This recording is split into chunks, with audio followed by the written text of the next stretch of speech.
사실은 이제 북한이 꼬리를 내린 협상이었다 이런 평가가 사실 많았습니다. 근데 북한 내부에서는 이번 협상이 잘 됐다, 아주 실익을 챙겼다 이런 해석들이 나오고 있다고 합니다.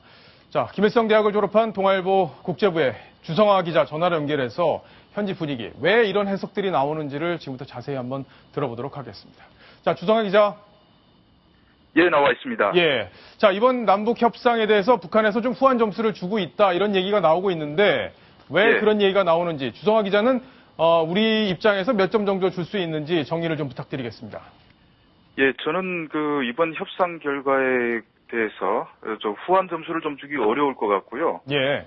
제가 개인적으로 점수를 준다면 한 30점 정도, 그래요? 30점 정도 줄 수 있지 않겠나 싶습니다. 예. 이유가 뭔가요? 예, 이게 협상 결과를 가만히 들여다보면요. 많은 경우 대다수 조문들이 다 북한에 유리하게 돼 있고요. 우리가 별로 실익을 챙길 만한 조항은 이산가족 상봉 정도밖에는 없습니다. 예.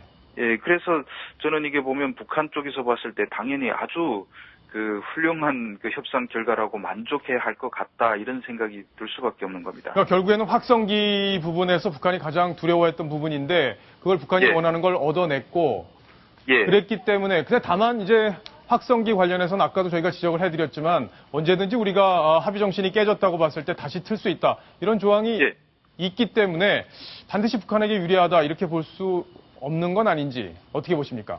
예, 저는 그거에 대해서 이렇게 생각합니다. 일단 우리가 지금 크게 성과로 내세우고 있는 부분이 확성기를 비정상적인 사태에 다시 한다. 이런 합의를 이뤄냈고 또 이산가족 상봉도 이뤄냈다. 이렇게 지금 우리 정부는 얘기하고 있는데요. 예. 사실 확성기 방송을 다시 재개한다는 합의 조항이 다시 얼핏 다른 점에서 다른 각도에서 본다면 그럼 북한과 합의하지 않으면 확성기 방송을 재개할 수 없기라도 하단 말인가 이런 의문을 제기할 수 있지 않습니까? 그렇죠. 확성기 방송은 그런 합의에 상관없이 언제든지 다시 재개할 수 있는 것이어야 될 것이고 그러니까 사실은 이런 합의문을 꼭 굳이 안 넣어도 되지 않겠나 이런 생각이 들고. 그렇군요. 예, 또 그러니까 굳이 합의문에 넣지 않아도 언제든지 우리가 할 수 있는 일인데 합의문에 넣어줬다는 게 오히려 이상하다. 넣어도 되고 안 넣어도 되지만 그게 크게 성과라고 우리가 얻어낸 것이라고 보기는 어렵고요. 이미 우리가 갖고 있는 카드인 것이고 또 하나는 이산가족 상봉 문제도 우리도 당연히 필요한 것이지만은 북한 입장에서도 나쁘지 않은 거래거든요. 왜냐하면 금강산 면회소를 지금 거의 폐허가 됐는데 이걸 우리가 새로 리모델링을 해줘야 될 것이고 북한은 이를 계기로 해서 금강산 관광 재개를 얼마나 원했습니까? 이걸 다시 물꼬를 트는 계기도 또 활용할 수 있다. 이렇게 판단했을 것 같고요. 그 다음에 나머지 조항들은 또 보면 북한에 또 유리한 조항들이 많죠. 가령 북한은 확성기 중단이라는 최종 목적을 달성한 데다가 부수적으로는 한국 정부가 지금까지 맡고 있던 민간 교류의 빗장도 풀었고요. 그리고 제일 중요하게는 유감을 우리 정부가 사과를 받았다고 이렇게 얘기를 하지 않습니까? 그래서 유감이 사과냐 아니냐 이런 논란이 있는데 우리 정부에서 유감을 사과로 받아들여야 된다 이렇게 설명했거든요. 그러면 어떤 일이 벌어지냐면 앞으로 우리가 천안함 사건 이런 것도 있고 또 연평도 포격 도발 박항자 씨 비격 사건 이런 거 다 있는데 그러면 앞으로 북한에서 이렇게 대답하면 되죠. 우리가 북측은 박항자 씨가 총에 맞아 사망한 데 대해서 유감을 표명하며 남쪽은 금강산 관광을 재개한다. 혹은 북측은 천안함 폭발로 남측 군인들이 사망한 데 대해서 유감 표명하고 오이사 조치를 해제한다.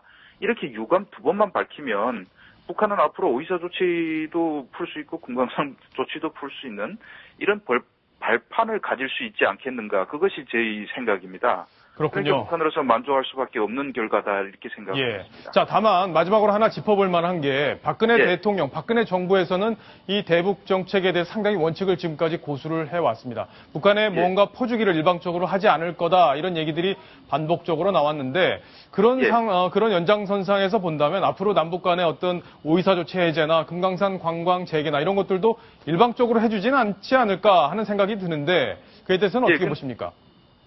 그런 데서 과거보다는 적게 줄 거라고 저는 생각합니다만은 그래도 이런 그 아까 금강산 재개나 뭐 다른 모든 것들이 일단은 주는 거거든요. 우리가 받을 수 있는 거는 별로 없고요. 그러니까 주는 거니까 어쨌든 얼마 주냐가 문제일 것이고 또 주긴 줘야 될 겁니다. 특히 그 박근혜 대통령이 추진하고 있는 것이 세계평화공원이나 경원선 연결 이런 것들을 지금 야심차게 추진하고 있지 않습니까? 예.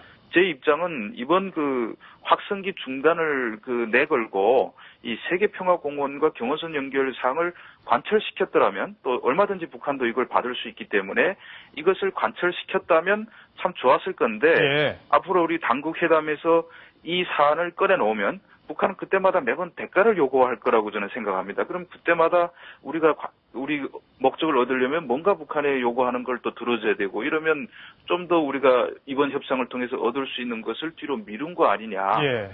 이런 생각을 저는 가졌습니다. 알겠습니다. 자, 김일성 대학을 졸업한 동아일보 국제부의 추성화 기자의 의견 저희가 잘 들었습니다. 감사합니다. 감사합니다.